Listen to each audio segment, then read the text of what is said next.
Hey, everybody, with Christmas and New Year's behind us, we are now going to celebrate Scotland's other national holiday, other than St. Andrew's. We are going to celebrate Bruns Night. It takes place right around the 25th of January every year, celebrating the poet Robbie Burns. So it is a wonderful, wonderful evening. So we're going to talk about Bruns Night tonight. And we're not only going to talk about Bruns Night, we're going to talk about Bruns Night on a budget. What's going on, Andrew? How are you doing tonight, brother?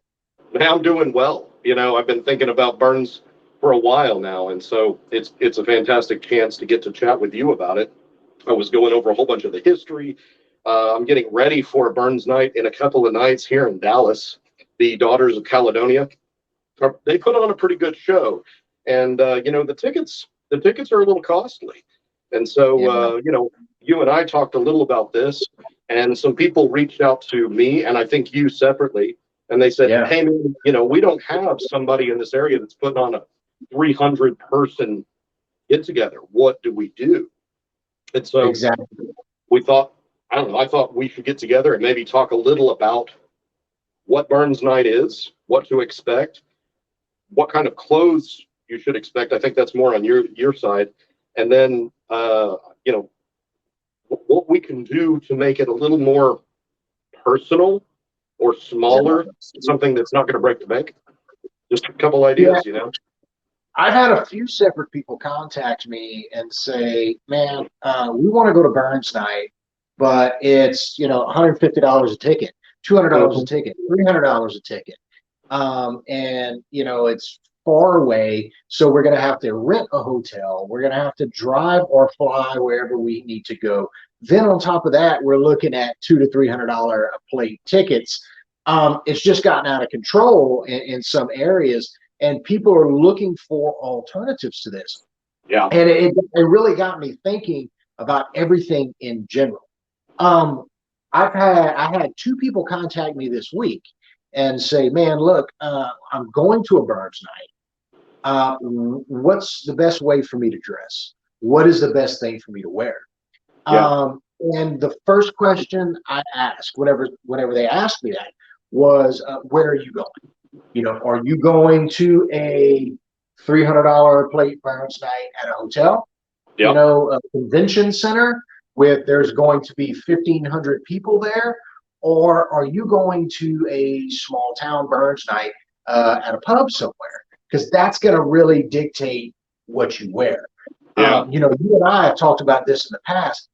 I would say 75% of the Burns Nights out there, what you and I are wearing right now, is perfectly fine. It is. It should be.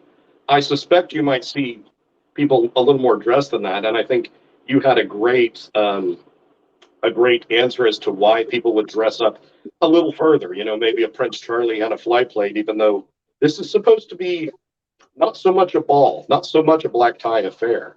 So Right. why did you think people go ahead and dress all the way up to the nines? Well, so one of the things that I've said in the past, and I really believe this, is if you get 10 people in a row, well, with Scottish heritage and they wear kilts, Mhm. all things being considered equal, you get these 10 people in the room, and you ask them, all right, when are you going to really get dressed up in your kilt, Yep. for an evening, tie, dress to the nines. When are you going to do it? 99% of those people, either it's probably going to be 9 out of 10 or 10 out of 10, are going to tell you St. Andrews and Burns Night. They Yep. may say Hogmanay, but most of the time it's going to be St. Andrews and Burns Night. So they don't have an opportunity to do this often. So Yeah. when they do get the opportunity, it's not a wedding. It's not, when they do get the opportunity to do it, they do it Yeah. because it's gonna the jacket and waistcoat and maybe 8-yard wool kilt for that matter may sit in the closet for another 11 months before it Ex- happens again. yes. So Absolutely. they may get dressed up to the nines just because they can. Yeah. I think, you know what? If I spent that much on a whole outfit, I want to wear it every chance I get. But that doesn't mean it's what you should or have to do, right? Uh, Exactly. you know, So I'm going to be. for for some of the guys that are out there, you know, this show that we're doing, it really caters to people with Scottish heritage or Irish heritage or Welsh heritage, Celtic heritage that wants to wear kilts and wants to dress like we do. But there may be some people out there that are just randomly passing by, watching our show, kind of seeing what it's all about. They may not even know what Bruns Night is. Can you just kind of give them a little overview, Andrew, of what actually is Bruns Night?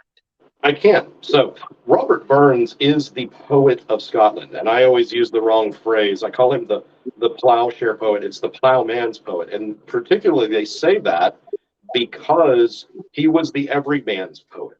He wrote in a way that everybody could understand, and it was beautiful. He wrote almost, I don't know, 500 and something poems, 550. In fact, I've got a fun little book here, and you can find these books on Amazon. You can find these books all over the place, where you just have a nice little book full of, a few poems. And I'm not about to start reading these to you, but Burns started after he passed, which was, quite a bit ago, 200 years or so ago. And I want to say it was 8 or 9 of his best friends were so shook up over it, or so sad over it, that they decided to have a party on the anniversary of his death. And I know you're going, wait, his death? I thought we had a party on the anniversary of his birthday. Well, a couple of years go by, and somebody said, no, we need to celebrate his birthday. That makes more sense.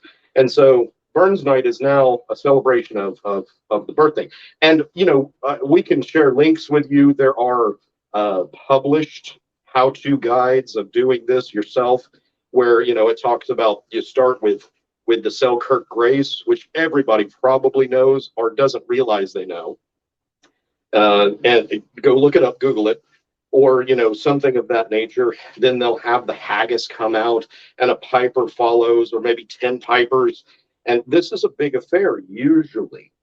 And sometimes in my soul, I wonder if that's exactly how he would have wanted it. I'm sure he would have enjoyed a party like this, but there are so many stories about him in pubs.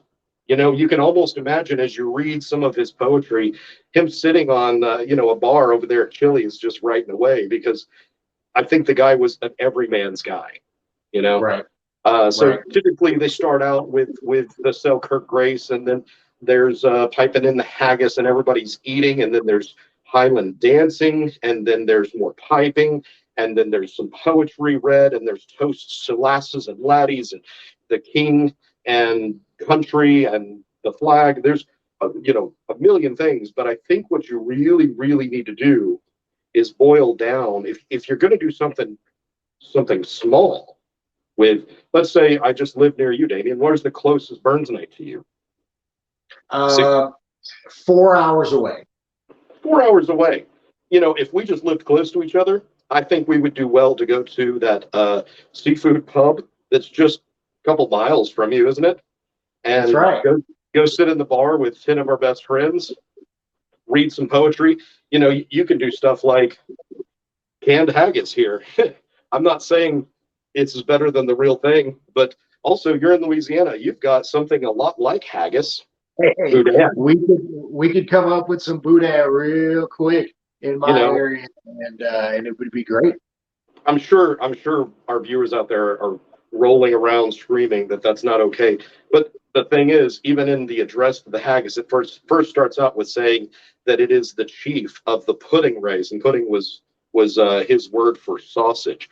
We're talking about sausage, guys. So you can have that, but typically, even at the Biggs Burns Nights, they don't make that the only meal. I'm probably having chicken. I know some people are vegetarians. They're having vegetables. And I'll go up and get myself a good couple of ladlefuls of haggis, put it on my plate, and eat it along with everything else. But it's not necessary. You don't have pipers? You don't have pipers. But that doesn't mean you can't get into the spirit of things.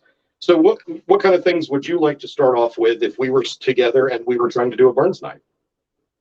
Well, one of the things that I would like to start off with is the pub idea that you had is a great idea. But maybe you're in a really rural area and you don't even have a pub near you. Very good I point. have heard stories, even from your area, from your neck of the woods, of people just having a Burns night at someone's house. Oh, They get five or fantastic. 10 of their friends together and they have a Burns night at their house. Absolutely. So what I think what I'm trying to say is do not let, a financial situation stop you from celebrating such a wonderful night and something that's so directly related to our heritage. Absolutely. Get together, get a book like we just showed you. I'm sure you have a similar book. Read and talk about his poetry a little bit. Have a couple of nice beverages. He loved the beverages, and just get together. I think that's the spirit of the thing: is being together and talking about something that you can love dearly. And he talked about things you can love dearly, especially the ladies. He loved the ladies. So even to that end, you probably, if you don't know him, you've probably sang a bunch of songs that he wrote. He didn't write them to music, but "Auld Lang Syne" is Burns. That's like everybody sings that on New Year's Eve, right? That's right. That's right. Mm-hmm. And then if you're having a smaller Burns evening on a budget, if you're having a smaller Burns evening, you really can tailor what you are wearing for that night to the evening that you're wanting to have. Are you wanting to Absolutely. have an evening with everybody really dressed up? When you give your invitations out, say, hey, this is going to be a black tie event. This is going Yep. to be a business casual event. Make sure you're wearing your waistcoats. Make sure, whatever. Or come as you are, which is one of my favorite parties. And in that way, if somebody wants to really take it up a notch and dust off that jacket and waistcoat out of their closet that they take out once a year, they can do it. But if somebody wants to dress like this, a little more casual, or even a polo shirt and your nice kilt, go Oh, for yeah. it. It's I would all about celebrating the evening. I would put a little caveat on that. I know some guys will show up in Ren garb. Guys, I don't think that's really the right time for that. I'm not going to tell you you're wrong, but I would definitely be showing up in what we call Jacobite shirts, which are not. And I would wear some more modern clothes. Absolutely. I absolutely agree with you on that. I think in my opinion, it's business casual or higher when you're celebrating an evening that honoring someone because you're honoring that person. You don't want to show up in flip flops. Thank you. You're honoring that person. So you want to, in my opinion, it would be at the level of business casual or higher. And Yeah, on that note, you can spend $1,500 on an outfit when you're talking about jacket and waistcoat and shirt and tie and kilt and kilt hose and boots or shoes or whatever. There are many, many ways to bring that cost down. I know, for example, the vest I'm wearing tonight, I bought it online on Amazon. I think yours is from Amazon as well. oh yeah. We're wearing some regular, cotton long sleeve shirts. Tonight I'm wearing my 5 yard kilt from CE Kilts. That's a 5 yard wool. The wool is from LeCarron Mills in Scotland. Uh, Yep. you know, this 5 yard kilt is while being wool is still a lot cheaper than you're going to pay for an 8 yard kilt. So I mean, there are ways to cut that cost down to make it a whole lot more affordable to where you can go out and enjoy your nights.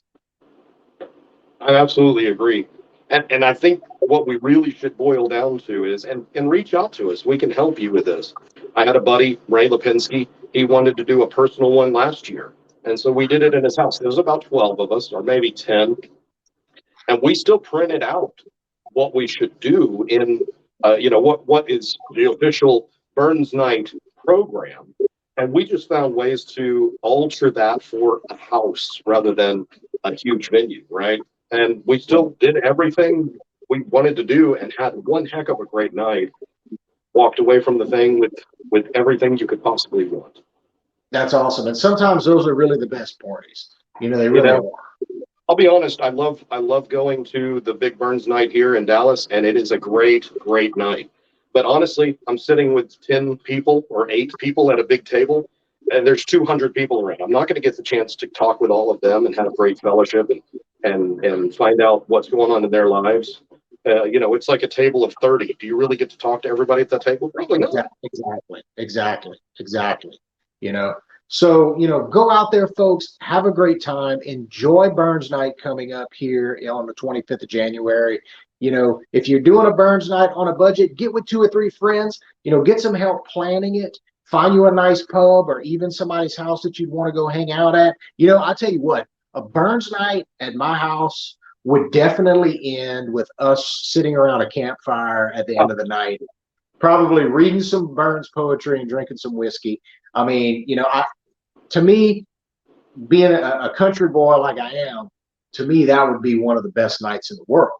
So, I mean, go out there, have a good time. If it's a Burns Night on a budget, enjoy it and do the best you can with what you got, is what I always say. And I think you'd find that you're going to have a whole lot of fun. I think that you can take that all the way through. You can contact us, many different ways. We have personal Facebook pages. We have CE Kilts. You can contact us and say, hey, I've got 4 or 5 of my buddies. We are going out to the backyard. I've got 5 acres. I've got no acres. I've got a backyard. I've got a fire pit. What whiskey would be good? What cigars would be good? What clothes should we wear? And I know that each one of us will be so, so happy to tell you what you should wear and look forward to hearing how it went. Because that's what we want to know. We want to know how it went, right? Exactly. And speaking of cigar, man, you got me feeling naked over here. What are you smoking over there? For Christmas, Miss Sarah here, she got me one heck of a present. It was like 65 cigars at Cigars International, and so a lot of times I just open the humidor and I grab whatever I grab to see what I like. It tonight is the Southern Draw. I thought that might be pretty apt while I talk to my Southern friend. I don't know if Texas is really South. We call ourselves the South, but I think we also consider ourselves something else altogether, and I think Louisiana does too. But we are both. Where I'm from, if you're north of I-10, you're a Yankee. Yeah, that's pretty true. So I'm smoking something tonight called the Southern Drawl. So I'm just enjoying that. I'm almost done with it, but it was a little smoke, and it's been tasty. And then I drank some Macallan that my best friend gave me, but I seem to have drank that through a little fast. Well, but that means your cigar's almost done, your whiskey's almost done. That means it's probably time for us to let everyone go for the evening, Yeah. But I want to remind everybody, go and check out our website, www.cekilts.com, and go and check us out. Peruse the website. If you don't see what you're looking for on there, I guarantee you, if you contact us, we can help you find what you're looking for. We really appreciate everybody hanging out with us for our show today. And Andrew, as always, thank you so much for hanging out with me. I hope to see you real soon. And dude, thanks, man. Yeah, you too. Thank you so much. We'll have to figure out what exactly we have to say goodbye, but I think that's going to come naturally as these people watch our show. Well, look, I tell you what, if you're watching the show out there and you're watching this show, and if it's on YouTube there, it's going to be on YouTube and Facebook and wherever, post a comment below and tell us what we should say whenever we end every one of our shows. I know I have a catchphrase whenever I end my personal show. I know y'all have some phrases that y'all like to say, but let's see what we should do for this show. Since it's new, let's get the viewers out there. Comment below. What do you think we should say when we end every show? That's a great idea. Tell us how this should end every night, because it's one of those things that's a signature, right? We all know how Mr. Rogers came in and Mr. Rogers left. So I look forward to finding out how we're going to do that. Exactly. Well, for tonight, everybody, thank you all so much for watching. We appreciate you. We'll see you next time. Adios.